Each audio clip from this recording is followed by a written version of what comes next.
Entonces, recordando, vamos a comenzar con la importancia de la angelología bíblica. Y esa importancia, entonces, la Biblia habla de los ángeles y los presenta como seres creados por Dios, puestos a su servicio, que le adoran y sirven con fidelidad, pero también son servidores de los que son herederos de la salvación. En Hebreos 1:14 nos lo dice. También es importante porque hay promesas concretas de protección angélica sobre el creyente. Y eso vamos a mirar un poco más el día de hoy. Y desde algo importante también, desde Génesis a Apocalipsis, la Biblia menciona muchas veces a los ángeles de Dios, en un total de 180 veces en el Antiguo y 165 veces en el Nuevo Testamento. Entonces es un importante tema del cual la Biblia nos muestra. El desconocimiento de la doctrina sobre los ángeles trae fundamentalmente dos problemas. El primero, que es exaltarlos hasta rendirle culto, que es uno terrible, un problema. Y el segundo también, que es menospreciarlos hasta ignorarlos completamente. E incluso tener ideas irrespetuosas con relación a ellos. Entonces, esos son los dos extremos de los que podríamos llegar a caer y que el Señor realmente sea guardando eh, con respecto pues al poder tener una angelología bíblica central y equilibrada. Y entonces, hace 8 días estuvimos mirando los errores de los ángeles, las angelologías seculares, que aún el hermano Gino hablaba en el libro acerca de las teogonías antiguas, esas angelologías seculares que para ellos los tomaban, la mayoría de imperios los tomaban como dioses. Entonces, esas teogonías, recordábamos que la palabra teogonía era el origen de Dios, los orígenes de Dios, los orígenes de sus dioses, y en cada civilización las mitologías teogonías, esas teogonías ponen a los ángeles como dioses. Entonces veíamos como los egipcios, bueno, como los griegos, los sirios, la parte de los caldeos, cada uno de ellos van poniendo sus, eh, los ángeles como dioses. Vemos uno de los errores también, fue un hombre llamado Emanuel Swedenborg, que es de 1688 a 1772, y él decía que los ángeles actuales eran hombres antiguamente, y que esos hombres al morir desencarnaron convirtiéndose en ángeles. Y veíamos ese error tan terrible, en decir que un hombre se estaba convirtiendo en ángel. Y por eso, pues es bueno, el Maugino los deja como errores para que puedan entender que todo esto no es bíblico. Todo esto son teologías seculares, aquellas que van llegando por pensamientos extraños. El otro que veíamos era un racionalismo moderno o modernismo, del cual lo que hace el racionalismo, dice es que los ángeles no existen, o sea que el otro extremo, los ignoran hasta decir que no existen, afirmando que los ángeles no son sino imaginaciones de los hombres, que tratan de personificar alguna fuerza de la naturaleza o del pensamiento o de las emociones. Y eso se trata realmente de una manera secular y racionalista de tratar de explicar esos testimonios bíblicos y extrabíblicos sobre la existencia de estas personas sobrenaturales. Dice que los ángeles son solamente imaginaciones o personificaciones de fuerzas de la naturaleza. Entonces los racionalistas no creen ni en milagros, no quieren razonar todo y aún con respecto a la parte de los ángeles, entonces dicen que todo eso es una imaginación o una personificación, que el viento se movió acá, entonces a ese viento le pusieron un nombre. Eso es lo que ellos quieren poner cuando son cosas de la naturaleza o bueno, todo lo quieren personificar. Y un error que encontramos en una secta que es terrible, que son los mormones, ellos sostienen que las almas existían antes. Entonces, la preexistencia del alma. Y con respecto a la preexistencia del alma, entonces es un error que habla o que nos dice también que, o sea, lo que dicen los mormones es que las almas existían antes y luego que fueron echadas a este mundo debido a un castigo. Y supuestamente fue cuando fueron apareciendo en cuerpos humanos. Eso mismo sostienen algunas facciones de los gnósticos, o sea que si viéramos un poco los mormones, vienen de raíz gnóstica. Y algunos de los maniqueos, que son los que creen en el bien y el mal, que siempre ha existido, y otros de ciertas sectas, como algunas líneas de los cátaros y algunos albingenses. Entonces, estos tenían angelologías seculares. Otras de las que habían era la escalera de entes intermedios que estuvimos leyendo la semana pasada, que lo que hablaban o era una mezcla del gnosticismo, de los judaizantes, del cabalismo, era una mezcla de todo, y surgieron esas teorías de los intermediarios que supuestamente hay entre Dios y los hombres, como especie de escalera infinita de ángeles, y ellos hablaban de la Merkabah, que lo que significa es carro de Dios, de los querubines en los que Dios montaba, y hablaban de que para poder llegar a Dios había que pasar primero por el primer cielo, y después por el segundo, y el tercero, y como es una escalera, entonces sería cuarto, quinto, sexto, séptimo, etcétera. O sea, eso es lo que ellos piensan con lo de entes intermedios. Y todo eso con un montón de imaginaciones. Realmente son todas imaginaciones, todo esto de lo de intermedios. Y el sexto que vimos también es el gnosticismo, del cual ellos hablan de un dios que se llama Demiurgo, que especialmente Marción. Marción, que fue uno de los que estuvo ahí, era de nosotros, más no era, estaba con nosotros, más no era de nosotros. Entonces, Marción decía que el Dios del Antiguo Testamento era distinto del Nuevo Testamento. Entonces, el Dios del Antiguo, y esto hay que tener cuidado porque aún hasta creyentes pensaban esto. No, no, no, es que el Dios del Antiguo es diferente al Dios del Nuevo. Eso es terrible, eso es gnosticismo. Entonces, ¿qué decía Marción? Afirmaba que Jehová era uno y que el Padre del Señor Jesucristo era otro. Y que el creador del Antiguo Testamento era un demiurgo. Demiurgo es como un dios. O sea, una potestad inferior. Intermedia entre el Supremo, que es el Padre Jesucristo, y otros intermediarios. O sea, era como un semidios, un dios más pequeño. Y que el último o uno de los últimos era el tal demiurgo Yahvé, quien había creado este mundo material malo. Porque los gnósticos, si recordamos, lo que más pensaban era que todo lo que es material es malo. Entonces, si ellos piensan que todo lo que han creado es malo, entonces el Dios que creó todo lo material es malo. Entonces ellos pensaban por eso que el demiurgo Yahvé o el del Antiguo Testamento era malo. Entonces, ese era el pensamiento gnóstico y que aún sigue siéndolo hasta el día de hoy en muchas teorías herméticas, cabalísticas, ocultistas, gnósticas. Entonces, esos son los errores con respecto a la angelología. Pero pues nosotros no estábamos o nos queremos centrar en la angelología bíblica, por eso vimos que era de gran importancia ver este tema. Y entonces, pues vamos a mirar un poquito el análisis bíblico. Entonces, lo que dice la palabra del Señor, lo primero es que son seres creados, no son preexistentes ni eternos. El único eterno es Dios mismo, es la única esencia, por eso hablábamos de una esencia que es autosuficiente y es Dios mismo. No hay nadie más que sea autosuficiente. Todos dependemos de Dios. Los ángeles dependen también, su existencia depende de Dios. Entonces son seres creados. Posiblemente fueron creados todos al mismo tiempo. Y encontramos entonces un Dios todopoderoso que todo lo creó al tiempo. Y si miráramos cuántos, millones de millones, lo dice en Apocalipsis, millones de millones, miriadas de miriadas y millones de millones. Entonces todos fueron creados al mismo tiempo. Fueron creados antes que el mundo.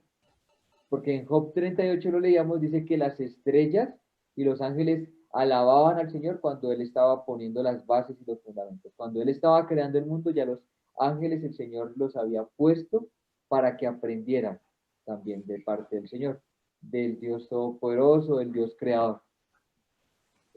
También vimos que Dios todo lo creó bueno, que los ángeles, su estado era santidad cuando fueron creados. Fueron buenos en gran manera. En Génesis 1:31 dice que todo lo que Dios había creado era bueno en gran manera. Vemos también por la palabra del Señor que son espíritus, pero tienen una ubicación dentro de lo que podríamos llamar ese espacio supranatural. El hermano Gino lo habla, que tienen, o sea, que realmente ellos no son omnipresentes, no están en todas partes al mismo tiempo. Son seres espirituales que son, que se tienen que mover de un lado para otro. O sea, que están ocupando una ubicación dentro del mismo espacio, ¿cierto? Dentro de la parte espiritual. Y de esa dimensión del mundo invisible. Entonces hay una parte que ellos están. Y encontramos los nombres o los podemos encontrar en la palabra del Señor a los ángeles también como mensajeros, malak, que está en el Antiguo Testamento. En el griego son ángelos, que significa mensajero también. Y esa palabra, tanto en hebreo como en griego, se aplica a los mensajeros. Entonces, sabemos que ángeles son mensajeros que están dando noticias o mensajes de parte del Señor, tanto celestiales como humanos. La palabra también se puede utilizar para humanos, pero sin embargo no se refiere a los ángeles humanos, a los mensajeros humanos, sino que exclusivamente a los seres celestiales, criaturas sobrenaturales. Ese es el estudio de lo que hablamos nosotros, el estudio de la angelología. También lo encontramos en Génesis 2.1 como ejércitos de los cielos, los ángeles. Los encontramos como los hijos de Dios en Job 1.6, las estrellas del alba en Job 38.4-7, como también los encontramos como santos, que llaman los ángeles santos. Y los encontramos como los vigilantes, que lo vimos en un pasaje de Daniel. Entonces esos son los nombres que se pueden ver en el Antiguo y en el Nuevo Testamento. Y esas son las características de la parte de los ángeles. Ahora vimos también las 8 días la naturaleza de los ángeles. Y la naturaleza de los ángeles es que son espíritus, que ya lo vimos, que realmente no son espíritus puros como Dios mismo, que está en todas partes al mismo tiempo, sino que son seres espirituales que ocupan un lugar en el mundo invisible, pero están ocupando un lugar en el espacio, en la parte espiritual, ¿no? Que se tienen que transportar de un lado a otro. Vimos como en la Biblia dice que Dios le pregunta a Satanás, ¿de dónde vienes? Y dice de rodear la tierra, o sea, él no podía estar en todas partes al mismo tiempo, él tenía que... Vimos también, hace 8 días,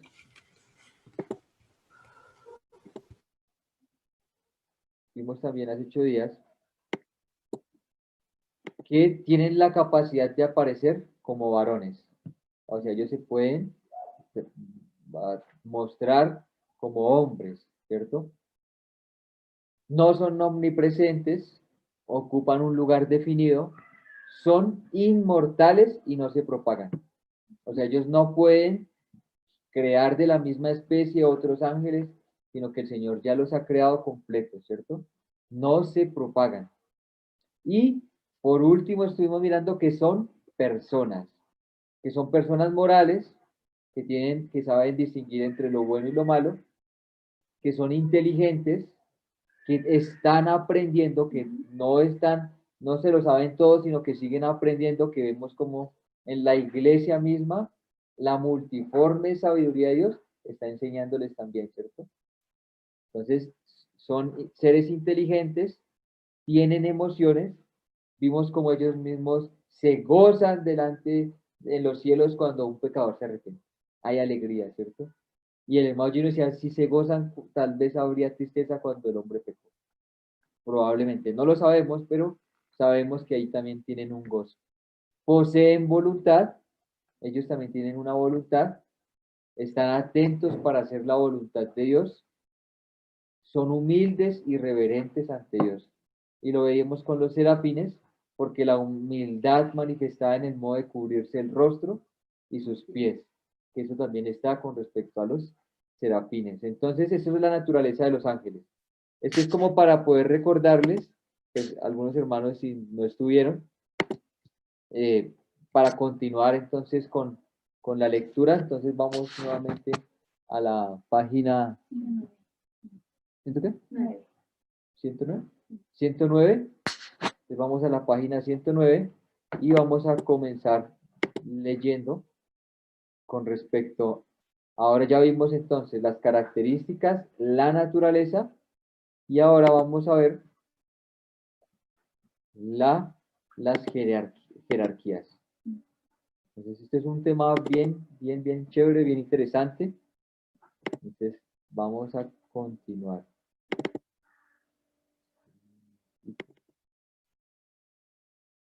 Ya les comparto pantalla.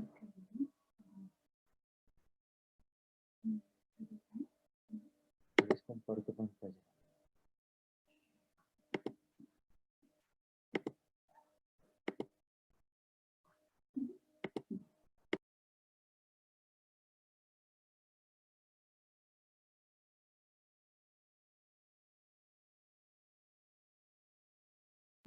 Listo, hermanos. Entonces vamos a continuar leyendo las jerarquías angélicas. Luego, después de poder leer con respecto a las jerarquías, vamos a tomar una parte para profundizar un poquito más.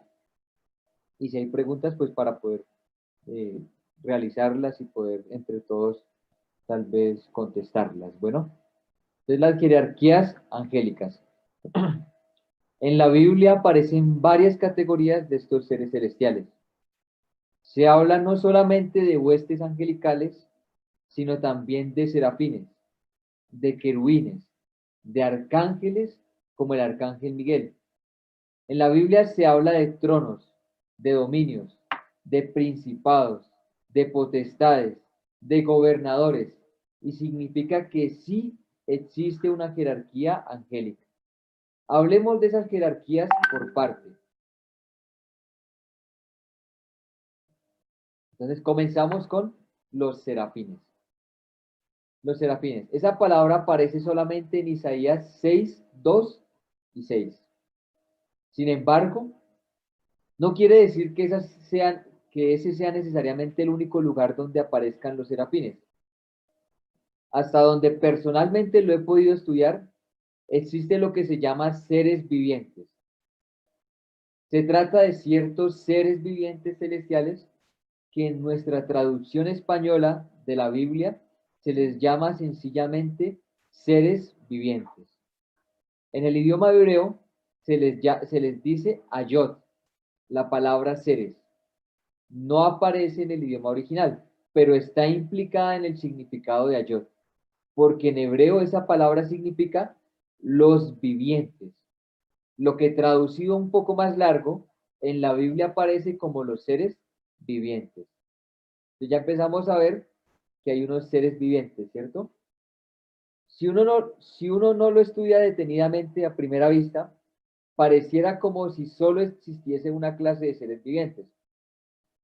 Pero cuando lo estudias más detenidamente, por lo menos descubres que los seres vivientes aparecen, algunos como serafines y otros como querubines. Es decir, que los serafines y los querubines corresponden a dos clases diferentes de ayot, de seres vivientes, pero tienen sus diferencias. Los serafines tienen 6 alas, en cambio los querubines tienen 4 alas. Cuando captamos la clave de las 6 alas, esos seres vivientes que aparecen en el capítulo 4 de Apocalipsis, de acuerdo al verso 8, son serafines. ¿De dónde estamos hablando de que podemos encontrar esas diferencias? De un texto que es en Isaías, en el cual nos dice que los serafines estaban, eh, bueno, dice que el Señor, Isaías vio una gran visión, el templo estaba la gloria de Dios, sus faldas llenaban todo el templo, lo cantamos, serafines a su alrededor y dicen, santo, santo, santo. Los serafines tenían 2 alas para taparse el rostro, 2 alas para taparse los pies y 2 alas para poder volar. Entonces, de esa manera encontramos que tienen 6 alas los serafines. Los querubines los encontramos en Ezequiel 1, en donde nos hablan de 4 alas. Entonces, teniendo en cuenta eso, pues por eso podemos decir, o como el Magino lo habla, que los serafines tienen 6 alas, en cambio los querubines tienen 4 alas. Y cuando lo buscamos o cuando leemos Apocalipsis capítulo 4, en el verso 8, dice que son, dice que son de 6 alas, aunque son muy parecidos a los de eh, Ezequiel, son serafines, más no querubines, la diferencia. Vamos a continuar, creo que Maugino lo sigue diciendo. En cambio, los configurados como portadores de la gloria divina, como los carros querúbicos de la gloria de Dios, que le aparecieron a Ezequiel capítulo 1 y 10, allí son querubines y tienen 4 alas. En Isaías 6:2 los serafines aparecen con 6 alas.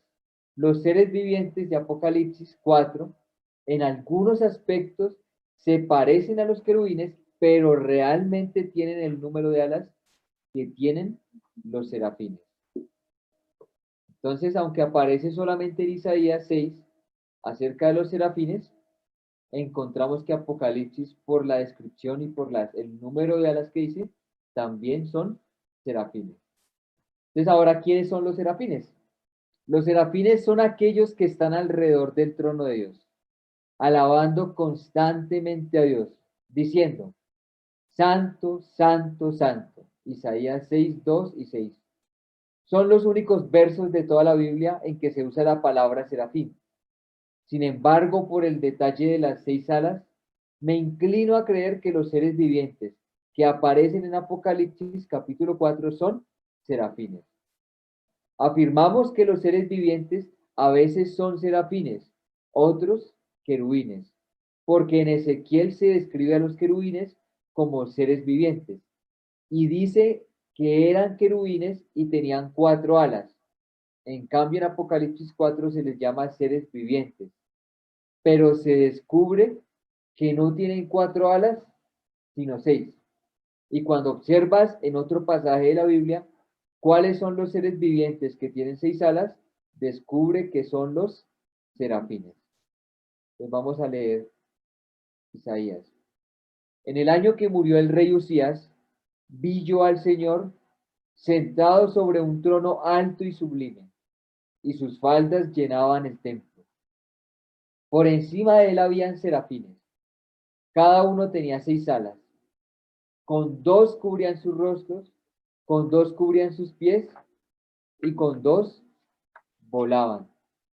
Y el uno al otro daba voces diciendo, Santo, Santo, Santo, Jehová de los ejércitos, toda la tierra está llena de su gloria. Y los quiciales de las puertas se estremecieron con la voz del que clamaba, y la casa se llenó de humo. Entonces dije, ay de mí, que soy muerto, porque siendo hombre inmundo de labios y habitando en medio de pueblo que tiene labios inmundos, han visto mis ojos al Rey, Jehová de los ejércitos. Y voló hacia mí uno de los serafines, teniendo en su mano un carbón encendido, tomando del altar con una tenaza, y tocando con él sobre mi boca, dijo, he aquí que esto tocó tus labios y es quitada tu culpa y limpio tu pecado. Isaías 6, del 1 al 7. Observamos las características que revela este pasaje acerca de los serafines. Son de los que están más cerca del trono. Tienen 6 alas y constantemente están proclamando la santidad de Dios. Pero no se limita solo a eso, sino que observamos que aquí hicieron un trabajo. Uno de los serafines voló hacia Isaías y le transmitió la purificación. Tomando un carbón del altar, se lo puso en los labios a Isaías, diciéndole, esto tocó tus labios y es quitada tu culpa. O sea que ellos ministran en el sentido de purificación. Parece que ellos transmiten a los humanos la purificación de parte de Dios. Recordemos que el Señor Jesús, cuando halló a Natanael por la circunstancia de ser un verdadero israelita, en quien no hay engaño, le dijo, de cierto os digo, de aquí adelante veréis el cielo abierto y los ángeles de Dios que suben y descienden sobre el Hijo del Hombre. Juan 1:51. El Señor aquí estaba recordando a un verdadero israelita el sueño de Jacob en Betel. En la ocasión cuando él se iba de su tierra, huyendo de la ira de su hermano Esaú, y en el camino puso una piedra de cabecera y durmió, soñando que había una escalera que estaba apoyada en tierra, y su extremo tocaba en el cielo, y que ángeles de Dios subían y descendían por ella. Todo eso indica que existe una especie de ministración como lo registra la Biblia en Hebreos. Espíritus ministradores al servicio de los que heredan salvación. Los serafines ministran como en el caso de Isaías. Los serafines están proclamando la santidad de Dios día y noche. Y dice la Biblia que el uno al otro constantemente daba voces proclamando la santidad de Dios. Santo, santo, santo. Pero hay un detalle, que a diferencia de los querubines, los serafines transmiten purificación. En cambio, los querubines más bien separan. Entonces, encontramos unas características importantes de los serafines. Son espíritus ministradores. Dice que ellos están proclamando la santidad de Dios día y noche. Y ellos están también cerca al trono del Señor. Algo bonito de ellos que me parece como bonito, o sea, de verdad como que yo digo, ay, tan chévere estos serafines, están todo el tiempo alabando al Señor, todo el tiempo diciendo santo, santo, santo. Y también ellos transmiten purificación. Uno de los querubines con una tenaza pone el carbón encendido en los labios de Isaías. Entonces vemos ahí que ellos transmiten purificación. Ahora vamos a continuar con la otra parte que son los querubines, que también son bien preciosos. O sea, de verdad que uno se da cuenta cómo cada parte de lo que el Señor ha creado es para la gloria del Señor. Entonces los querubines. La primera mención de los querubines aparece en el Edén, cuando el hombre fue echado. Y Dios puso querubines con espada a fin de cerrar el camino al árbol de la vida. Y se les llama querubines protectores. La Biblia registra que el diablo era un querubín protector. Entonces vemos que los querubines son protectores. ¿Listo? Vamos a leer Ezequiel 28:14. Dice, tú, querubín grande, protector, yo te puse en el santo monte de Dios. Allí estuviste en medio de las piedras de fuego, te paseabas. Ezequiel 28:14. Todo esto parece indicar que los querubines son protectores de la santidad de Dios. El hecho de ser protectores no significa que tengan que defender a Dios como si Dios necesitara de guardaespaldas. Ya sabemos que hay un Dios autosuficiente. Entonces no significa eso. Más bien son los querubines los que necesitan guardaespaldas. Pero en este sentido son personas celestiales que poseen celo de Dios y que no permiten que se ofenda a Dios. Y cuando esto sucede, ellos se indignan y actúan, van y se paran. Repito, no es que Dios necesite guardaespaldas y que necesite defenderse y ser guardado. No. Imagínate, por ejemplo, que un niño tuyo le falta el respeto a una persona mayor. En ese caso, no es necesario que la persona misma se defienda, sino que tú mismo vas y corriges al niño y con eso le estás transmitiendo a ese niño un respeto. Pareciera que los querubines cumplieran esa función, porque aparecen como guardianes, como que ellos están conociendo la presencia de Dios y son celosos de Dios y de su casa. Pero es que aparecían querubines en la casa de Dios, pues en el lugar santísimo, en el área sobre el propiciatorio, habían querubines, los cuales miraban a la sangre. ¿Qué significa la sangre en el propiciatorio? Entonces aquí ya empezamos a ver algo que, aún a pesar de que estamos viendo querubines, uno de los fiestas que se tenían que hacer el día de la expiación, tenía que llevarse la sangre al propiciatorio. Entraban al lugar santísimo y se ponía la sangre en el propiciatorio. Entonces ahora la pregunta, ¿qué significa la sangre en el propiciatorio? Significa que hubo un juicio por el pecado. Y cuando los querubines están mirando al propiciatorio, quiere decir que ellos están velando porque haya juicio por el pecado. De lo contrario, no se puede acercar a Dios. Si no hay sangre en el propiciatorio, si la sangre no es derramada, esa persona es juzgada. Pero al haber sangre, entonces puede entrar al lugar santísimo. Los querubines entonces están pendientes, cuidando como guardianes que son. Los guardianes son los que hacen respetar en ese sentido. El hermano Samuel Pérez Millos, cuando está hablando acerca de esta parte de los querubines, él dice que en el propiciatorio los querubines están mirando hacia abajo porque están mirando la ley del Señor que debe ser respetada. Y esa ley que ustedes han, dice, y esa ley que debe ser respetada, todo aquel que entre sin haber respetado la ley merece un justo juicio. Pero ahora la sangre en el propiciatorio está diciendo, ya está cumplido el justo juicio. Es bonito saber eso, ¿cierto? Ya está cumplido el justo juicio. Entonces, en eso también tenemos otra diferencia de los querubines con los serafines, porque estos, en vez de guardar, de hacer respetar, se encargan de proclamar la santidad de Dios y transmitir, como si ministraran misericordia. Tanto los serafines como los querubines son seres vivientes, pero los serafines parece ser que ministran la misericordia, la purificación, como en el caso de Isaías. El serafín tomó el carbón del altar y fue y lo puso en los labios de aquel varón diciéndole, es quitada tu culpa. El serafín allí ministró purificación.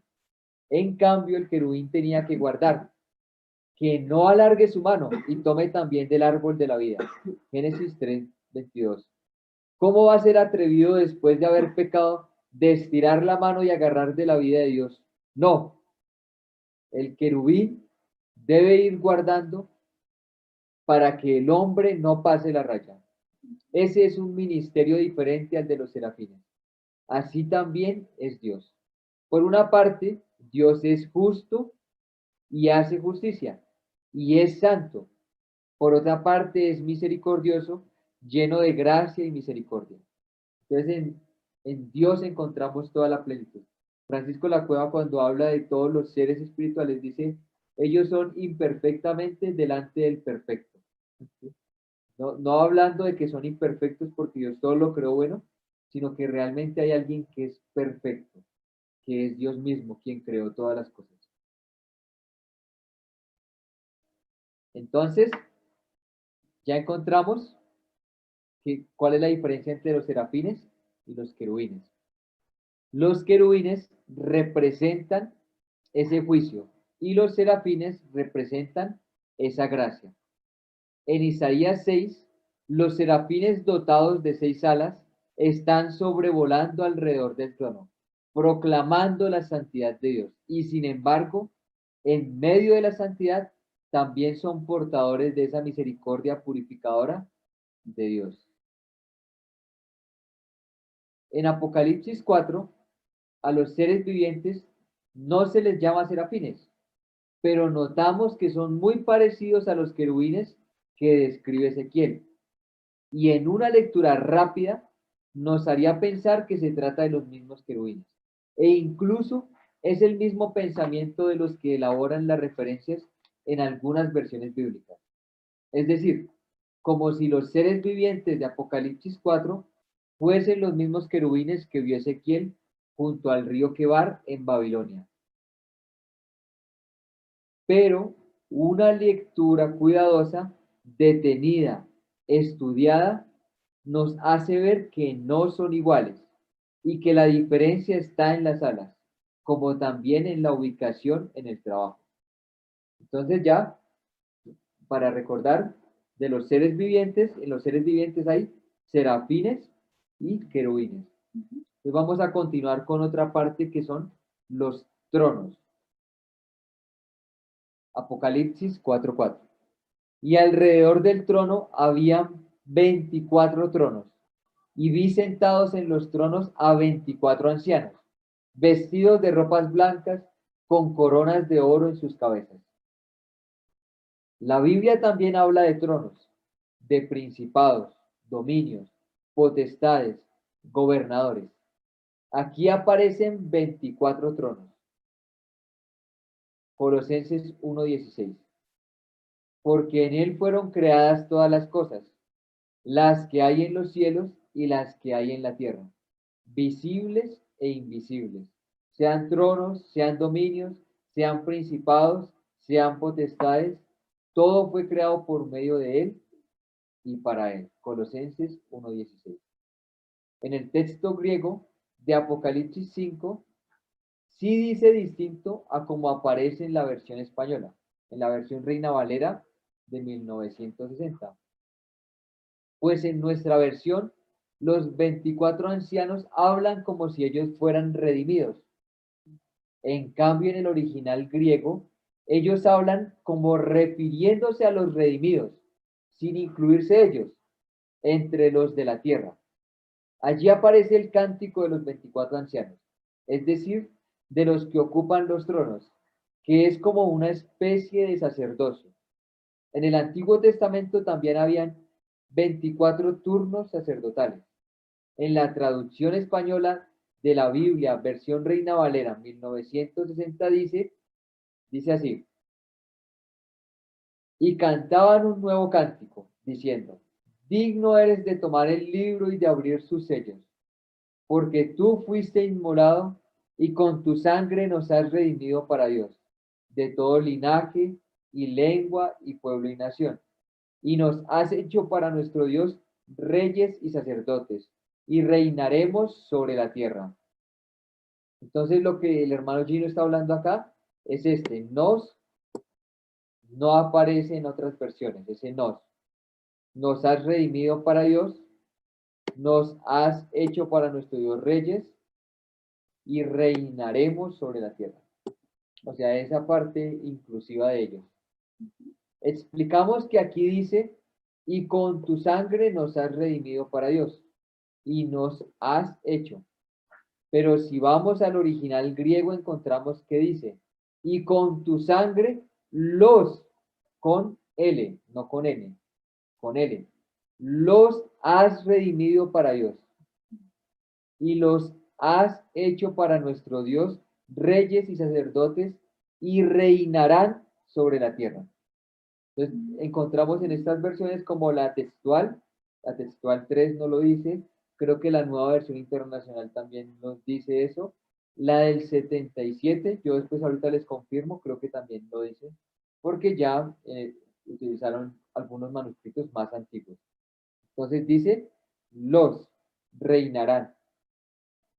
¿A qué se debe esta traducción tergiversada de este pasaje bíblico?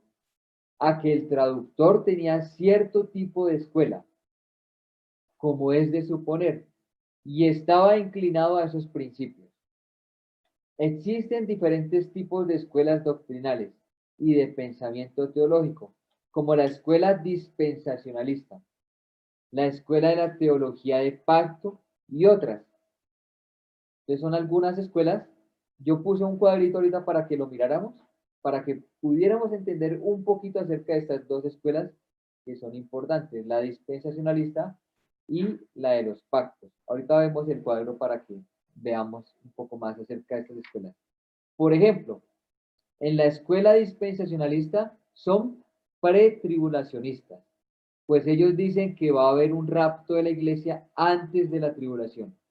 En cambio, en la escuela de la teología del pacto son post-tribulacionalistas, pues aseguran que el arrebatamiento va a ocurrir después de la tribulación. A raíz de ese tipo de pensamiento, la escuela dispensacionalista pretribulacionalista de la línea de Scofield interpretan que estos 24 ancianos que aparecen en Apocalipsis 5 ya raptados, entonces dice estos 24 ancianos son los que están raptados, o sea que son representantes de la iglesia. Eso son lo que ellos piensan. Los de Scofield, cuando leen ese versículo, dicen, Estos 24 ancianos son la representación de la iglesia. Entonces, por eso dicen eso. En cambio, la otra escuela enseña que son seres celestiales, que entregan sus tronos, porque Dios nos sujetó a los ángeles el mundo venidero y tienen que entregar el mundo a otros. Entonces, eso es lo que piensan con respecto a la otra escuela. Si nos moviésemos solamente en un medio restringido, solamente oiríamos un tipo de interpretación. Es necesario tener claro que hay varias escuelas y diferentes puntos de vista en el campo de la escatología. Es necesario ir a la raíz, conocer la verdad, y por eso vemos que la verdad es que los ancianos proclaman que los has redimido a ellos y los has hecho reyes y sacerdotes a ellos y reinarán. Eso se refiere a los redimidos por la sangre de Cristo, los que habían pecado y fueron redimidos de sus pecados. Eso sí, de ellos. En el capítulo 4, verso 11 de Apocalipsis, el canto de los 24 ancianos habla de las criaturas, la creación. En el capítulo 5, la alabanza es por la redención. Si el apóstol Pablo enseña en Colosenses que en el mundo espiritual, en el mundo invisible, hay tronos, ¿cuáles son esos tronos? Pues la descripción del cielo que aparece en el capítulo 4 de Apocalipsis, de esos serafines y de los que hay alrededor del trono de Dios, allí es donde aparecen esos 24 tronos.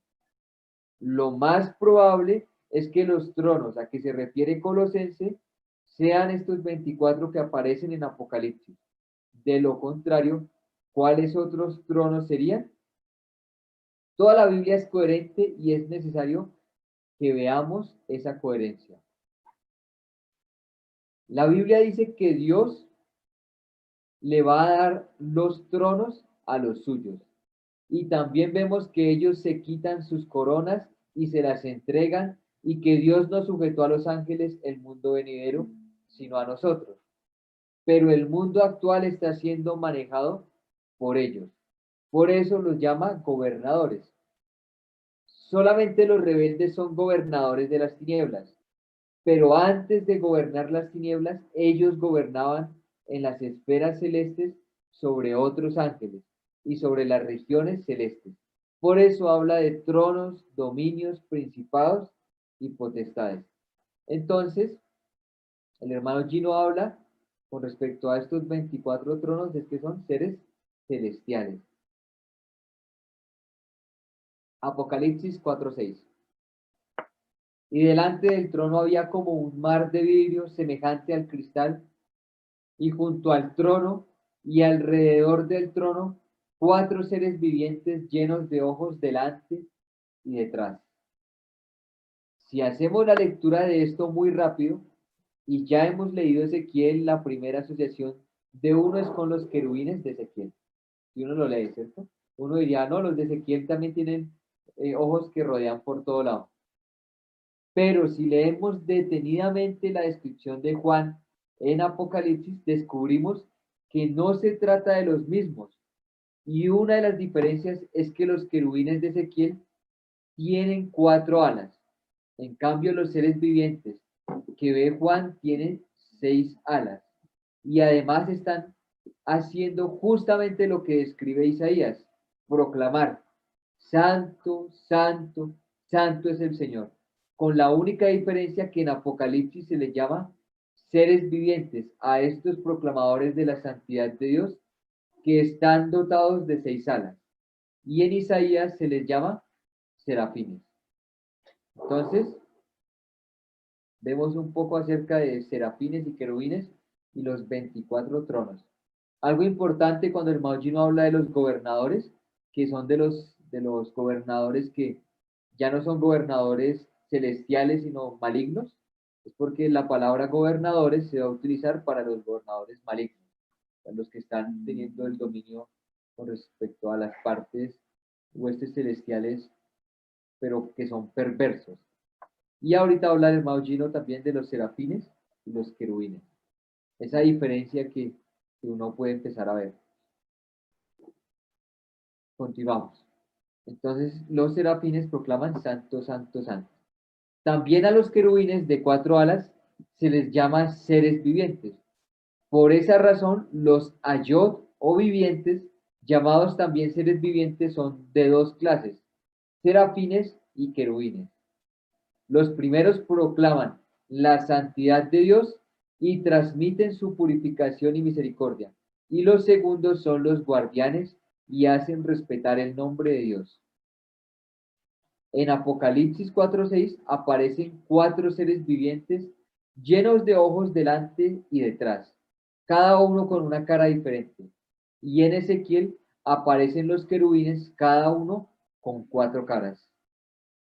Entonces, es bueno, por lo que estamos, tal vez no hay el tiempo, pero cuando leen un Ezequiel, se da cuenta que los querubines tienen 4 caras. Uno de águila, de hombre, de buey, y no me acuerdo, de león, creo que.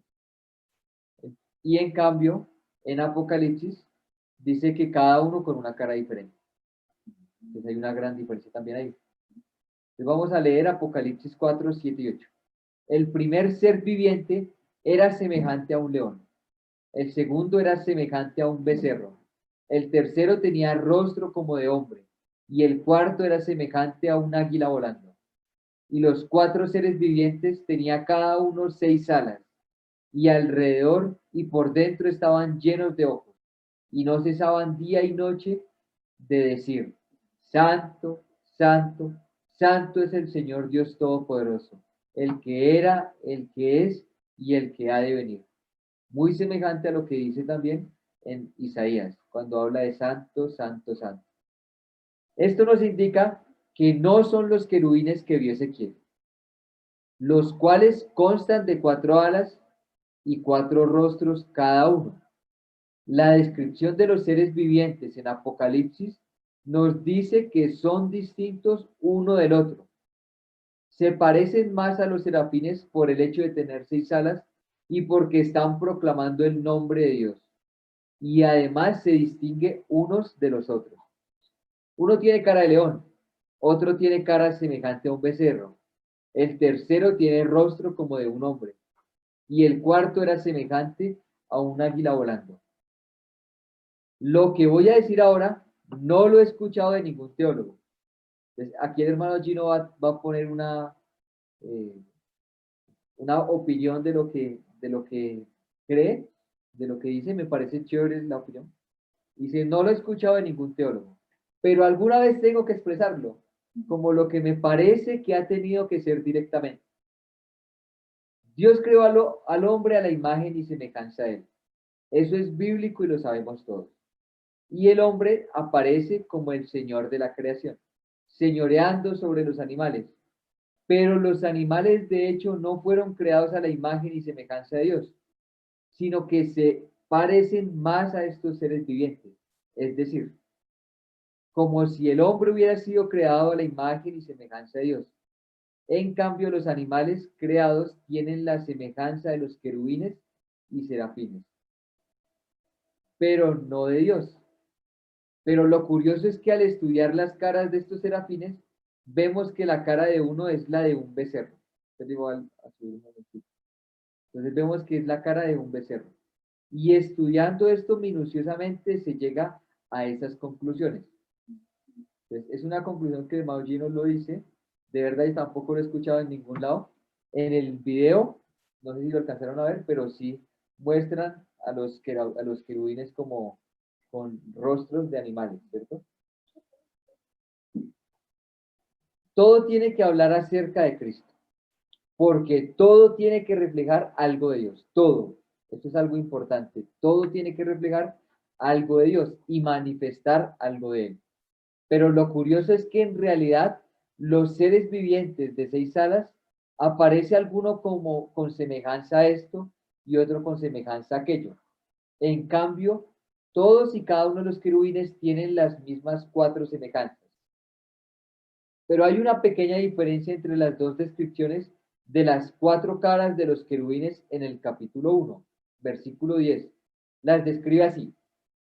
Y el aspecto de sus caras era cara de hombre y cara de león al lado derecho de las cuatro, y cara de buey a la izquierda de las cuatro. Asimismo, habían los cuatro cara de águila. Entonces, vemos que tienen cuatro caras, ¿cierto? Después vuelve a describir los mismos querubines diciendo, inclusive que estos eran los mismos seres vivientes que vio en el río Quebar, diciendo en el capítulo 10, versículo 14 y 20. Y cada uno tenía cuatro caras. La primera era rostro de querubín, la segunda de hombre, la tercera cara de león y la cuarta cara de águila. ¿Cuál faltó? ¿Cuál? El becerro. Entonces, el buey, ¿cierto? Estos eran los mismos seres vivientes que vi debajo del Dios de Israel junto al río Quebar, y conocí que eran querubines. Eso lo dice en Ezequiel 10. Las cuatro caras eran querubín, león, hombre y águila. Y no menciona becerro. Significa que es una clave de la palabra para darnos a entender que la cara del querubín es el becerro. Y lo curioso es que los satanistas identifican al diablo con un becerro. ¿Por qué? Porque él es un querubín caído. Quiere decir que los querubines tienen cara de becerro.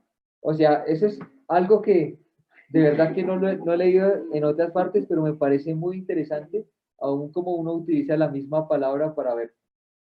Me parece muy interesante, en realidad. Uno dice, wow. Entonces, bueno, continuamos. Por esa razón, si estos querubines tienen cara de becerro, otro cara de león, otro cara de águila, saco en conclusión que los animales de esta tierra que están rodeando al hombre y que están al servicio del hombre, es como si fuera una especie de representación de los querubines que están rodeando a Dios. Dios está rodeado de estos seres vivientes que tienen caras de animales, pero en la tierra el hombre está rodeado de los animales. Y así como el hombre fue creado a imagen y semejanza de Dios, pues también vemos que algunos animales fueron creados a imagen de los querubines, o por lo menos a imagen de alguna cara de querubín. Porque podríamos preguntarnos, ¿habrá creado Dios primero a los querubines o a los animales? Supongo que a los querubines, porque vemos en Job 38 que los hijos de Dios se regocijaban cuando Dios fundaba la tierra y ponía sus medidas. Entonces se deduce que ellos fueron creados primero. Entonces, porque a veces uno lo pone como a semejanza de animal, pero en realidad ellos fueron creados primero, ¿cierto? Los querubines. Interesante, ¿cierto?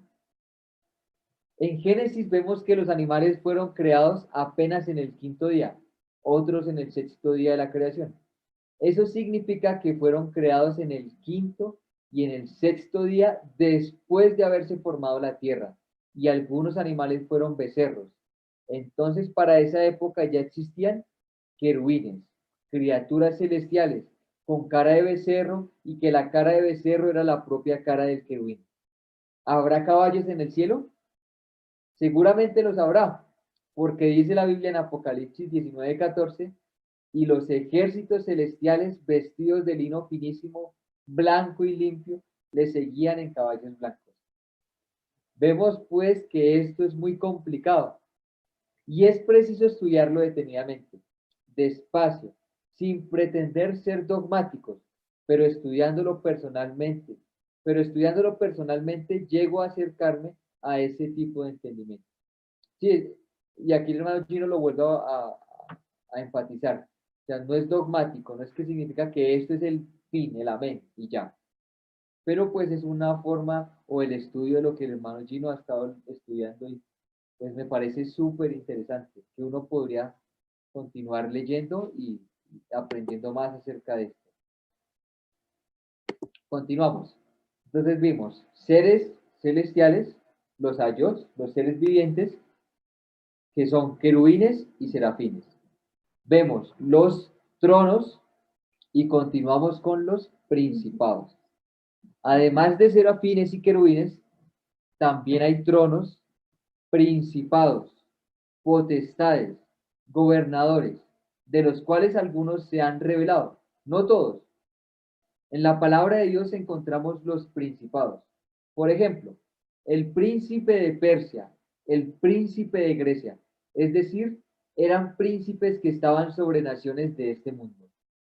Pero también encontramos que hay ángeles que combaten con ellos, como el arcángel Miguel, el cual está de parte de los hijos de Israel. Y la palabra dice que Miguel también es un príncipe, pero no de los revelados. Cuando en Daniel 10:13 dice que Miguel es uno de los principales príncipes, está hablando que hay unos principados que no han caído, que conservaron su posición no caída, dentro de los cuales uno de los principales es Miguel. No dice que Miguel es el único, Miguel es un arcángel. Y algo interesante cuando uno ve Daniel 10, dice que es uno de los principales príncipes. Lo está hablando no lo está hablando en singular, sino lo está hablando en plural. Entonces, porque no está diciendo que solamente el príncipe, el principal de los príncipes, no. Los principales príncipes. Entonces pueden haber más o hay más, no caídos, ¿no?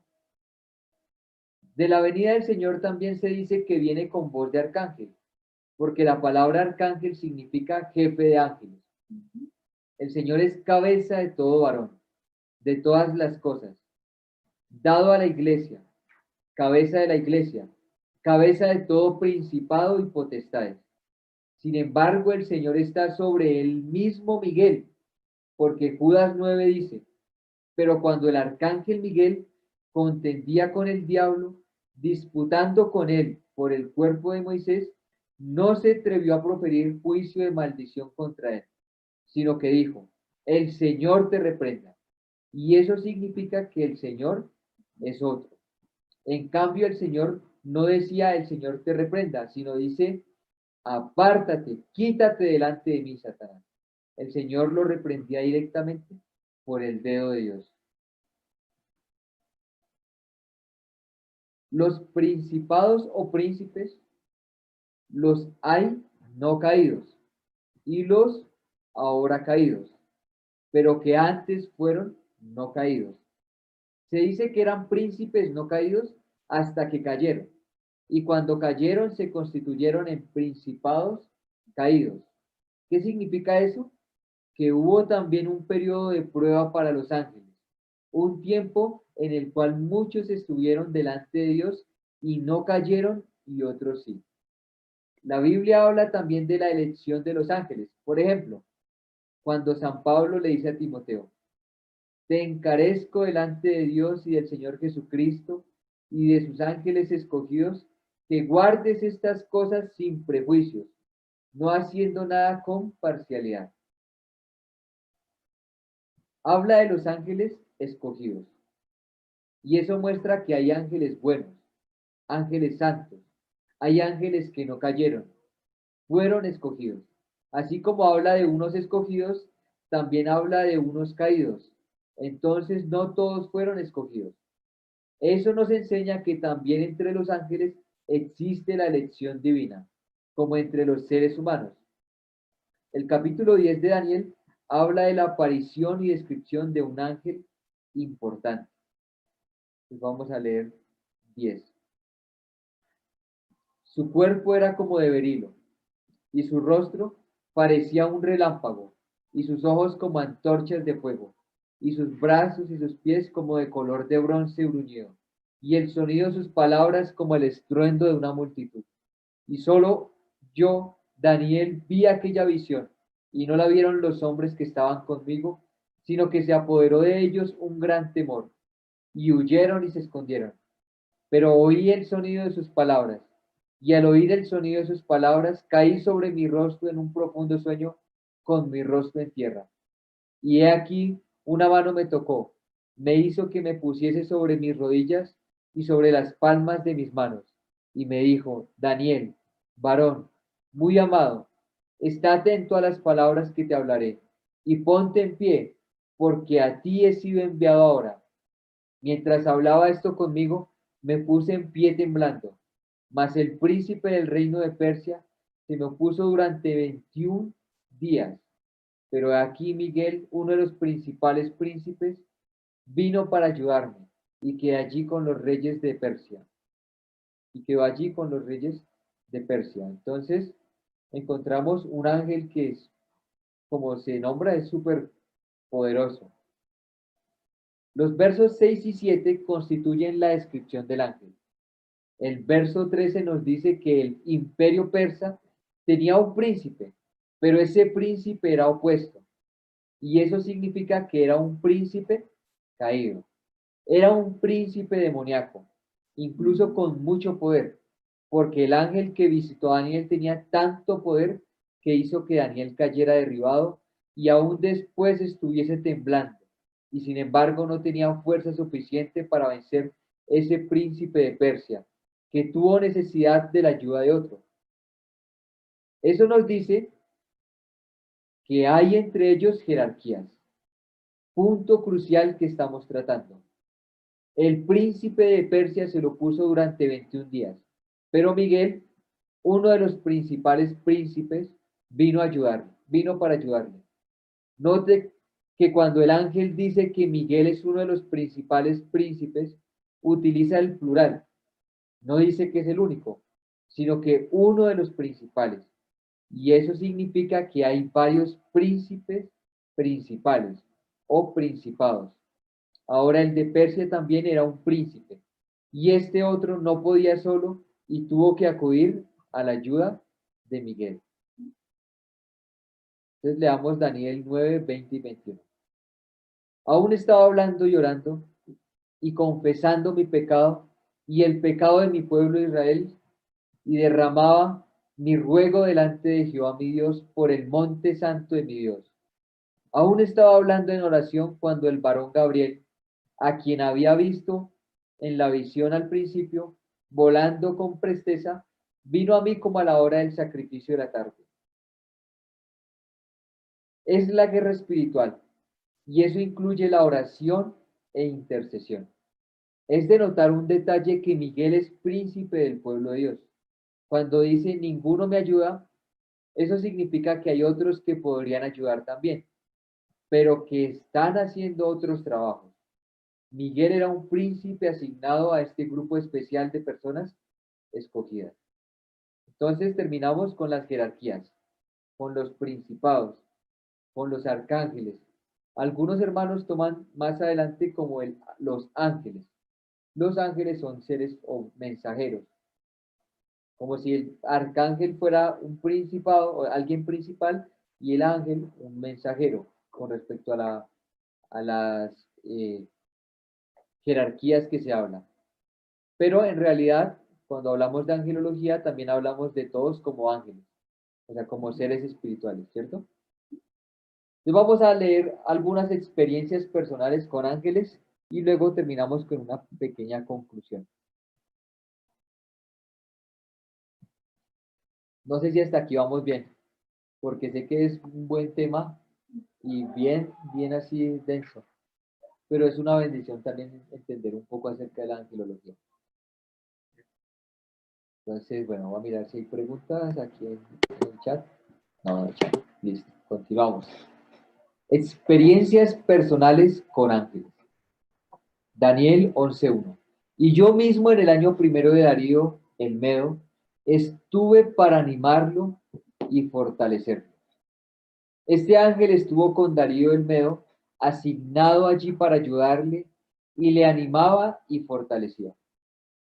Muchas veces cuando experimentamos el desánimo y le pedimos al Señor que nos fortalezca y recibimos esa fortaleza, es porque estamos siendo ministrados de Dios a través de estos ángeles.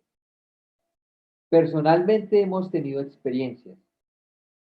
Una vez estábamos en Río Negro y la hermana María Hunter, el Señor le permitió ver algo. Estábamos orando, intercediendo, y de pronto el Espíritu del Señor me tomó en una lucha, en una oración y proclamación durísima, fuertísima. Yo no veía nada, solamente sentía esa unción, esa fortaleza, esa proclamación, percibiendo en el Espíritu. Pero tan pronto terminé de orar, La hermana María me dijo, hermano, estábamos aquí orando y vino un ángel y llegó hasta donde el hermano Gino y le puso la mano. Y tan pronto se las puso, empezó la proclamación. Y allí me acordé de este pasaje.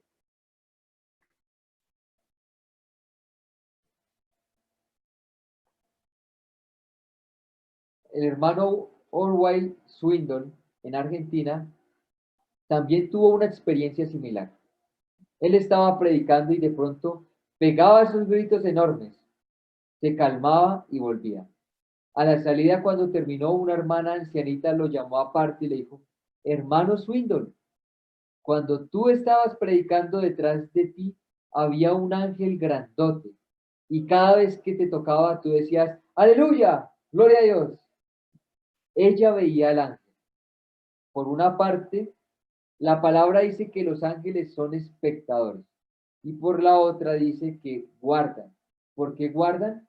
Porque la Biblia dice, pues a sus ángeles mandará cerca de ti, que te guarden en todos tus caminos.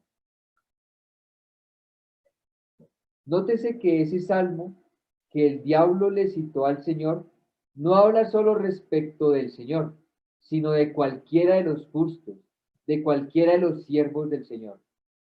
De ahí es donde viene la doctrina del ángel de la guarda. Note que utiliza el plural en cuanto a los ángeles y singular en cuanto al guardado. Y eso significa que es posible que no sea solo uno, sino varios los ángeles guardadores. También en Paraguay, en una ocasión nos aconteció algo.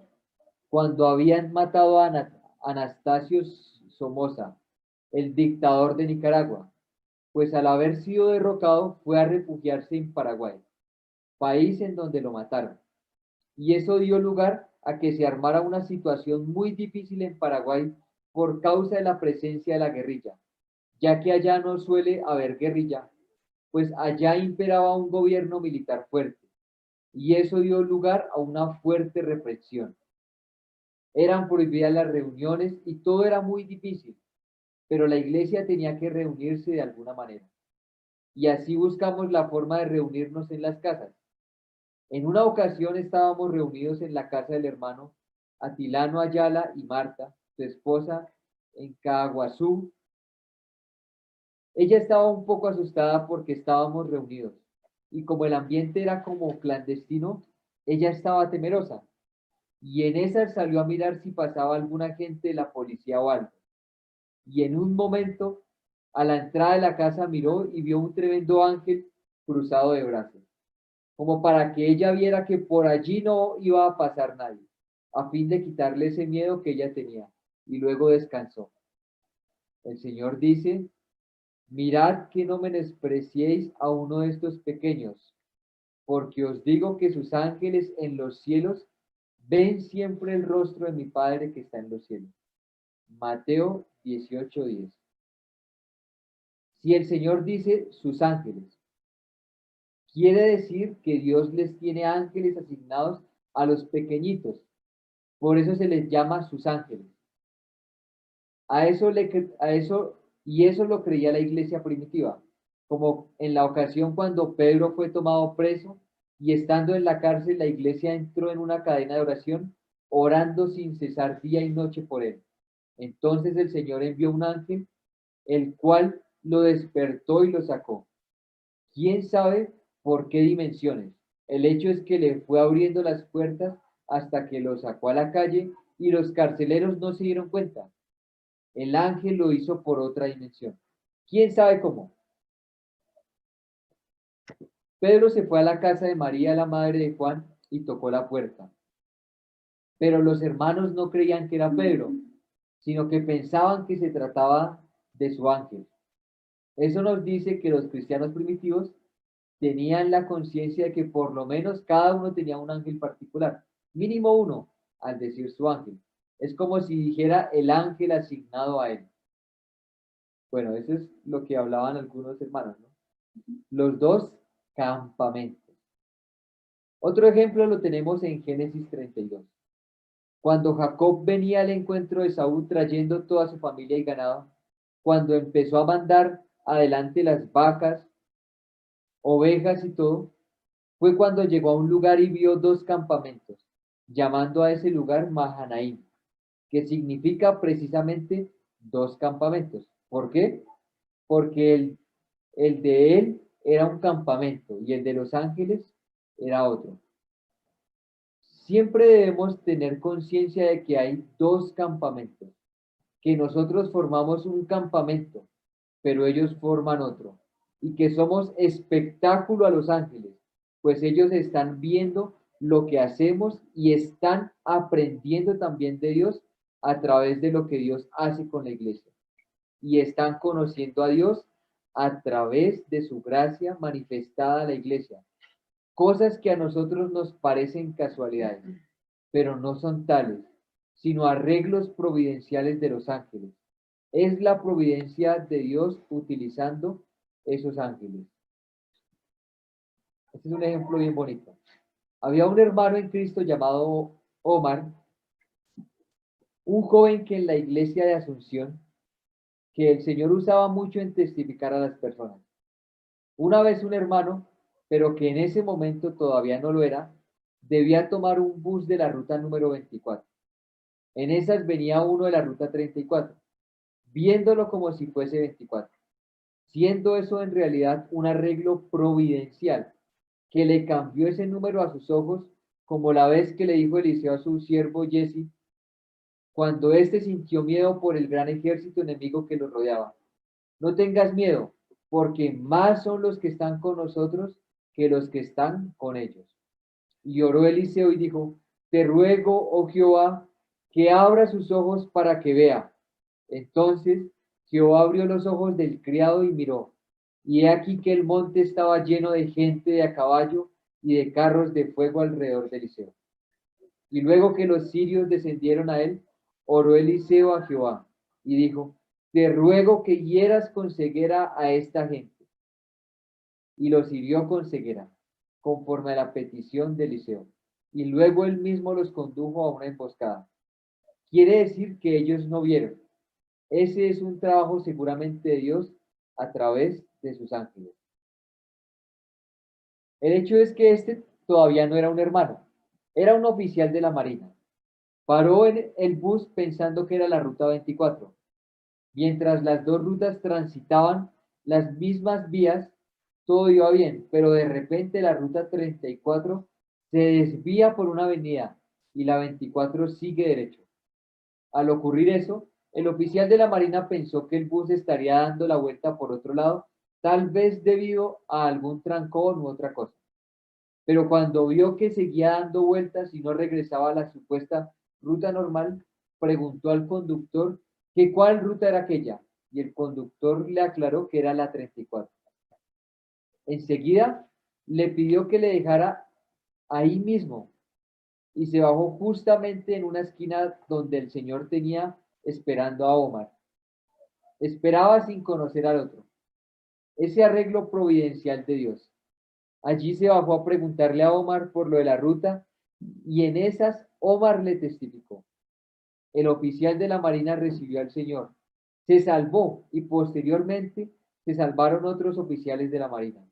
Mejor dicho, fue un trabajo maravilloso de Dios. Pero cuando se ve todo eso, que se equivocó, que vino a bajarse en las narices de Omar, que era un hermano que a todo el mundo le hablaba del Señor, entonces uno se da cuenta que hay arreglos providenciales de Dios. Los ángeles mismos haciendo trabajos de Dios es lo que Jacob llama Mahanaim, los dos campamentos. Y el trabajo es doble. Nosotros trabajamos aquí por el Señor y ellos también trabajan. Ellos van haciendo sus cosas y nosotros hacemos las nuestras.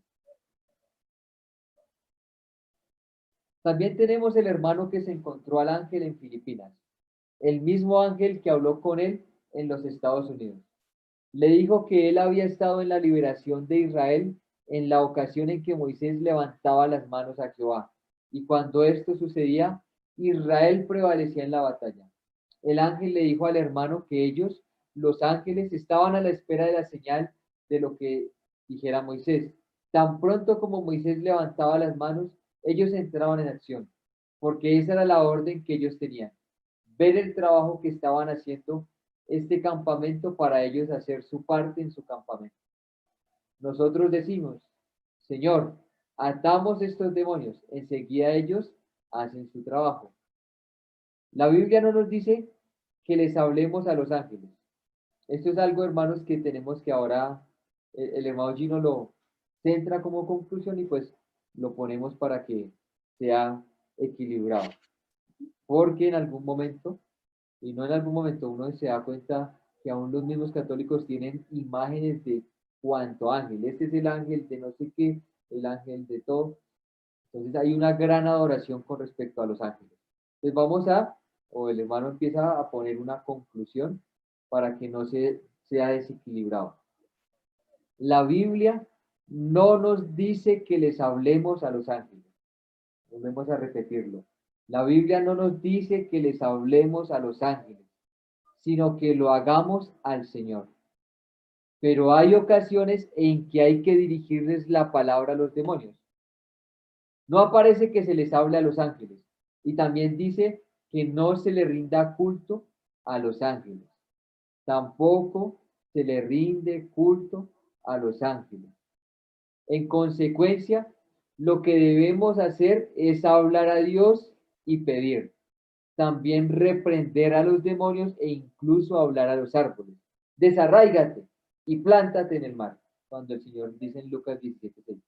Eso es trabajo de ellos de parte del Señor. Los ángeles no nos obedecen a nosotros, sino a Dios. Otra vez, hermanos, esto lo digo porque hay muchas cosas, muchas personas que dicen, yo ordeno a los ángeles que me traigan ya, no sé qué. Otra vez volvemos a decirlo. Los ángeles no nos obedecen a nosotros, sino a Dios. Nos sirven a nosotros porque le sirven a Dios. No se encuentra en la Biblia ningún ejemplo en que los ángeles reciban órdenes nuestras. Reciben órdenes del Señor y a la vez tienen su propia jerarquía, sus gobernadores, sus principados, los tronos y en consecuencia obedecen a esa organización según Dios. El estudio de la angelología incluye como subcapítulos la satanología y demonología, pues algunos ángeles se rebelaron. La satanología se refiere a Satanás mismo y la demonología se refiere a los demonios. Pero estas dos materias las vamos a tratar en conexión con la amartiología, que trata el tema del pecado. Es decir, cuando estamos tratando las razones de Dios para permitir el pecado, el origen del pecado. Pues en ese aspecto hay una conexión de la martirología con la satanología y la demonología, porque el origen del pecado no fue en la tierra, sino en el cielo. Entonces terminamos el capítulo, nos queda un poquito de tiempo para poder compartir con los hermanos si hay preguntas. Mientras tanto, yo tenía acá algo importante con respecto al resumen, si no solamente hacemos como nuevamente lo que estuvimos leyendo, como un breve resumen, ya vimos la naturaleza de los ángeles y antes de continuar había una comparación de las teologías, porque hay unas escuelas que es la escuela dispensacionalista y la otra escuela que es la del pacto. Estas dos teologías también se debe a la forma como se va a interpretar o cómo se va a utilizar hermenéuticamente, o sea, el estudio y la interpretación de la Biblia. Entonces, las dos posturas más sobresalientes, una es la teología de dispensaciones, que se encuentra en la Biblia y está dividida en 7 dispensaciones normalmente. Entonces las dispensaciones son tiempos que el Señor pone, o sea, como la parte del tiempo en donde Dios va a administrarlo de una manera, pero más adelante va haciéndolo. No que Dios vaya a cambiar, sino como el tiempo cómo Dios está administrando ese tiempo. Entonces hay una que es la inocencia, que fue antes de la caída, esa es la primera dispensación. La otra que es la conciencia, Adán. La otra el gobierno humano, cuando estuvo lo de Noé. La promesa de Abraham, la ley. Luego aparece la dispensación de la gracia y la dispensación del reino. O sea, son tiempos como el Señor va a administrarlo y como el hombre también está haciéndolo de otra manera. Cuando se habla acá de la dispensación de la gracia, no significa que hasta esa época llegó la gracia. No, la gracia siempre ha estado. La forma de la salvación solamente es creyendo en el Señor Jesucristo, sino es como la administración estuvo. La primer parte, cuando estaba la inocencia antes de la caída, todo perfecto, todo bien, había sido creado, pero ya después cuando la caída, cuando ya hay una conciencia de Adán, después cuando llega la parte de Noé, que es de Noé en adelante,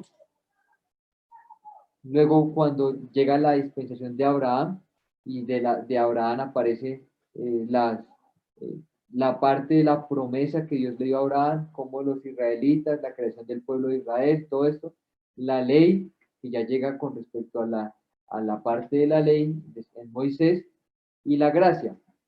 Entonces, bueno, esta es una de las formas como se hace la dispensación. Yo creo que eso lo vemos en hermenéutica, para que se pueda aprender más, pero esas son las dos formas que se trataba. Y la otra que es la teología de pactos. Entonces, la teología de pactos en donde hablan del pacto de obras con Adán, cómo era la forma como se hacía, y el pacto de gracia con Cristo a favor de los elegidos. Entonces, son los dos pactos. El pacto, algunos también toman el pacto que Dios había dicho y el pacto con Cristo que es cumplido. Entonces hay un pacto. Hay otros que lo separan también los pactos en muchos pactos. El pacto con Noé, el pacto con Abraham, el pacto. Pero esas son las teologías. ¿Para qué hablamos de esta comparación? Porque la teología dispensacionalista cree con respecto a que va a haber el rapto antes de la tribulación. Y la teología del pacto no creen en un reino, la mayoría no está creyendo en la parte de un reino milenial, pero creen que va a haber un rapto después de la tribulación. Entonces, esas son las dos, la comparación. Son dos escuelas que se utiliza el hermano Gino. Yo ya le pregunté con respecto a esto, y el hermano Gino me dijo que cada uno era como una parte de un techo, que se necesitaba uno del otro. Entonces, no se podía dejar solo esta, ni dejar solo esta, sino que en realidad era la unión, porque en la Biblia se encuentran las dispensaciones y en la Biblia también se encuentran los pactos. Entonces, es tener como ese equilibrio. El hermano Gino la vez pasada me lo explicó así. Pues por eso lo digo, porque él lo había hecho de esa manera. Vemos también o recordamos que las jerarquías angélicas, también lo leímos, entonces vimos que eran serafines, que eran de 6 alas. Los serafines proclaman la santidad de Dios y transmiten su purificación y misericordia. Y los querubines, que son de 4 alas, son los guardianes y hacen respetar el nombre de Dios. Vimos también los tronos, que son 24 ancianos, que probablemente pueden ser 24 seres celestiales, y ahí era donde se utilizaban las dos escuelas. Unos pensaban que era la iglesia y otros pensaban que era con respecto a los seres celestiales. Esas eran las dos escuelas.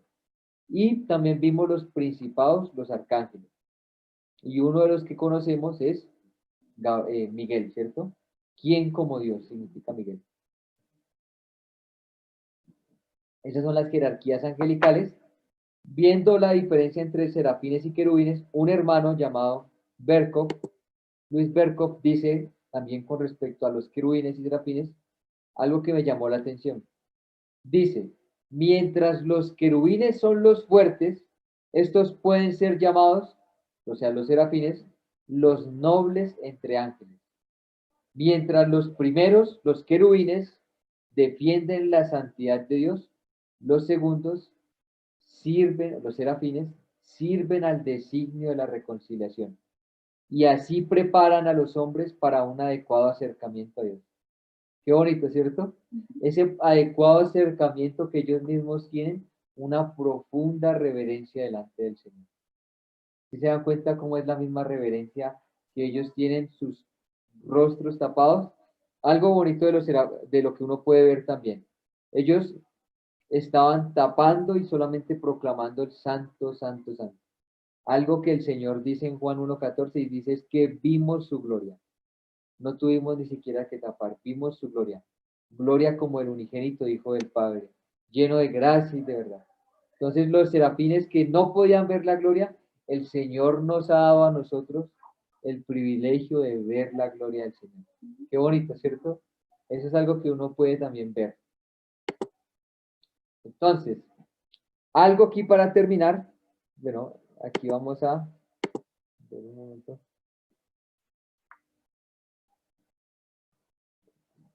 Una muy buena pregunta. ¿Cómo es que los ángeles tienen rostros si son seres espirituales? Pues es una muy buena pregunta. Nosotros en la lectura pasada hablábamos que son seres espirituales. Entonces hay también dos escuelas. Unos que dicen que son espíritus puros, en lo cual espíritus no tienen ninguna parte de cuerpo ni nada, de manifestación. Al ser espíritus puros también no envejecen, nunca van a envejecer, nunca van a tener necesidades como los hombres, ¿sí? Pero también vimos otra de la cual es que ellos tienen un cuerpo espiritual, ¿sí? Entonces, aquí también el hermano Gino decía, dogmáticamente yo no digo que es así, pero yo pensaría que ellos sí tienen un cuerpo espiritual. Entonces, por eso cuando se habla con respecto a eso, pueden haber dos cosas. La primera, que se manifestaron de esa forma o que en realidad así son ellos. O sea, por ejemplo, lo que vio Ezequiel, ¿fue una manifestación así? O que tal vez así sean ellos en realidad, con un cuerpo espiritual. No un cuerpo del cual sea físico, no es, sino que es un cuerpo espiritual. O sea, que tampoco lo podemos entender tampoco, ¿sí? Pero que podría ser un cuerpo espiritual para poder manifestarse de esa manera. Esas serían las dos formas que se podría ver. Entonces, igualmente con respecto a esta parte de si tienen cuerpo o no tienen cuerpo, si son de esta forma o de esta forma, pues en realidad no lo sabemos nosotros, sino que por algunas pistas de la Biblia encontramos que son seres espirituales. Eso sí lo sabemos de una vez. Y pues hasta ahí el hermano Gino pone las dos opciones y uno puede decir, bueno, voy a seguir estudiando para saber cuál de las dos el Señor me sigue enseñando, ¿sí? Yo personalmente también pensaría que son seres que tienen un espíritu, que tienen un cuerpo como espiritual, algo así como, o sea, que no se sabría cómo decirse en realidad, pero que tienen como algo así de esta manera.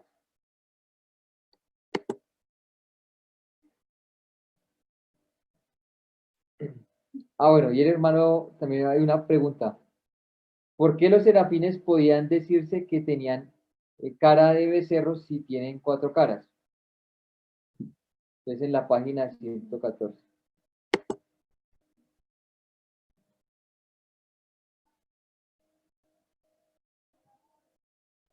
Ah, ya. Pero no son los serafines los que tienen cara de becerro, sino son los querubines. Porque el serafín dice que, Aguay dice que con cara de querubín. Entonces, lo que podíamos ver o lo que se hace con el contraste es que en Ezequiel 1 aparece que tenían cuatro caras, de becerro, de hombre, de león y de águila. ¿De león no? Sí, pero tenía cuatro caras. ¿Cuál? De león y de águila. Y en el capítulo 10 dice que tenía cara de querubín, de hombre, de león y de águila. Entonces, pues el único que falta realmente es el de buey. Entonces, lo que se intenta decir ahí es que la cara de querubín es un becerro o un buey. Eso es lo que estaría diciendo. Pero igualmente el hermano me dice en la página 114 que dice al final.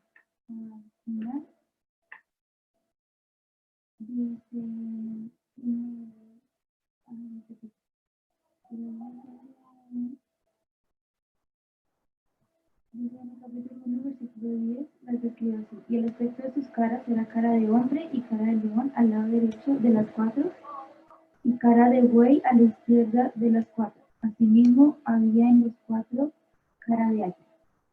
Después volvió a describir los mismos querubines, diciendo inclusive que estos eran los mismos seres vivientes que vio en el río de Quebar, diciendo en el capítulo 10, versos 14 y 20. Y cada uno tenía cuatro caras. La primera era un rostro de querubín, la segunda de hombre, la tercera cara de león y la cuarta cara de águila. Entonces, listo. Y ahí sí entonces habla, pero está describiendo a los querubines y con respecto a los querubines, pues toma diciendo que cara de querubín. Entonces, es por eso que, y pues son los mismos que había visto en el capítulo 1 Ezequiel. Y en el capítulo 10 vuelve a hablar, pero ya no habla del buey. Entonces, pues, eso es lo que uno puede ver con respecto a ahí. Pero no está hablando de los serafines, sino de los querubines. Que el querubín tenía cara de querubín, que era lo más probable, un becerro. Pero eso sí sabemos que los satanistas adoran a un becerro. Por eso, eh, eh, se diría que Satanás, que es querubín protector, también tenía una cara de becerro. Pero no podríamos llegar hasta tal punto. Y no queremos que tampoco se pongan a investigar mucho con respecto a eso. ¿Sí? No queremos abrir las expectativas a algo más porque la Biblia tampoco nos lo está diciendo. Y si lo sacamos fuera de la Biblia, no podríamos entonces encontrar algo más. Entonces, lo que debemos centrarnos es con respecto a lo que la palabra del Señor dice. Entonces, continuamos con algo que el hermano Gino pone al final, que era la parte de que en la Biblia no dice que los hombres deben pedirles a los ángeles. Entonces, ¿cuál sería nuestra relación con los ángeles? Entonces, primero debemos estar conscientes de los ángeles en nuestra vida, que realmente existen y que bueno, que son seres creados, seres espirituales, y que hay seres que son servidores hacia el Señor y que también hay seres caídos, ¿cierto? También hay algunas precauciones con respecto a nuestra relación con los ángeles. ¿Por qué? Porque la primera precaución que debemos tener es cuidado con recibir falsa doctrina de los ángeles. Lo primero que se debe decir es un cuidado. Y eso, si quieren, lo leemos en Gálatas 1:6. Lo vamos a leer un momento. Vamos a leerla aquí en Gálatas. Dice, bueno, no, mejor 1:8. Mas si aún nosotros, está hablándolo Pablo, o un ángel del cielo os anunciare otro evangelio diferente del que os hemos anunciado, sea anatema, sea maldito. ¿Sí? Y en el 9 vuelve a decir, como antes hemos dicho, también ahora lo repito, si alguno os predica diferente evangelio del que habéis recibido, sea anatema. Entonces, la primer precaución que debemos tener nosotros es cuidado con recibir falsa doctrina de ángeles. ¿Por qué? Joseph Smith, no sé si han escuchado quién es Joseph Smith, que es el creador de los mormones, de esa cosa terrible que han, pues escuchó a un ángel llamado Moroni, supuestamente, y cambió todo el evangelio. Todo lo que la palabra de Dios dice está cambiado. Cambiaron aún y quitaron la palabra del Señor y pusieron por encima ese libro de Joseph Smith. Entonces, terrible, terrible tener. Entonces, primero, cuidado con recibir falsa doctrina de los ángeles. Otro ejemplo, un hombre llamado Mohamed o Mahoma recibió de un ángel llamado Gabriel, que no es ángel Gabriel, sino que Satanás también se viste como ángel de luz, y recibió todas unas diferencias doctrinales y las escribió, y se creó el islamismo. Entonces, primer precaución, cuidado con recibir falsa doctrina de ángeles. Nuestra palabra profética más segura es la palabra del Señor. Dice, en la cual hacéis bien en estar atentos. O sea, que lo que podemos hacer bien es en estar atentos con respecto a lo que dice la palabra. Otro cuidado, no hay que adorar a los ángeles, ni orarles, ni buscarles. Cuando Juan termina de escuchar la revelación de Apocalipsis, Juan se postra. ¿Y qué le dice el ángel? No, yo soy consiervo tuyo, no lo hagas a mí, ¿sí? Entonces, cuando los hombres se querían postrar delante de los ángeles decían, no, es que nosotros no podemos ser adorados ni nada. Entonces, primero, los ángeles no quieren que los adoren, ¿sí? La Biblia lo muestra, no quieren que los adoren. Entonces, una precaución, un cuidado es que nosotros no hay que adorar a los ángeles. Otra, no hay que orarles, no hay que mandarles, ellos no nos sirven a nosotros, sino sirven a Dios. Ya lo dijo el hermano Gino. Como había una señora que dijo, ahora envío no sé cuántas millones de legiones de ángeles que traigan ya lo que se me perdió. Y dice la señora, porque es una señora terrible, dice, y entonces los ángeles me hicieron caso y llegó acá. Terrible. Pero por eso hay que tener un cuidado. No hay que orarlos. Y la tercera, no hay que buscarlos. En ninguna parte de la Biblia dice busquen a los ángeles, sino buscad al Señor. ¿Sí?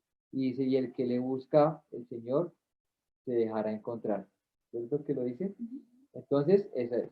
Y la tercera, que podíamos entonces decir, los ángeles se pueden aparecer a personas hoy, sí, podrían aparecerse. En Hebreos 13 nos dice que sirviéramos y que fuéramos hospedadores, que tal vez hasta un ángel puede ser un hospedador en algún momento. ¿Se acuerdan? ¿Sí lo han leído? Entonces puede ser, pero no con respecto a la angelología, lo equilibrado y lo central es que no hay que buscarlos, no hay que orarles, no hay que adorarles, no hay que estar pidiendo con respecto a, Señor, trae algo nuevo para mí, trae un ángel, que un ángel me hable. Leamos la Biblia, busquemos en la palabra del Señor. No necesitamos otro mensaje más que la misma palabra del Señor. No hay nada más de lo cual pueda ser mayor o superior a lo que la palabra del Señor ha dicho. No hay nada más. Toda la palabra es inspirada por Dios. Entonces, pues esas eran los cuidados y las precauciones que podemos tener. Pero también para que en ningún momento caigamos a, a estar haciendo un tipo de adoración a ángeles o algo así, o aún como lo dice en Pedro, que a los falsos profetas que se ponen aún a blasfemar a las huestes espirituales. ¿Sí lo han leído también? Los falsos maestros también hacen eso. Entonces el Señor guarde también nuestras vidas con respecto a eso. Entonces, bueno, esa era la presentación, esa era angelología, la parte 2. No sé si tienen más preguntas, hermanos.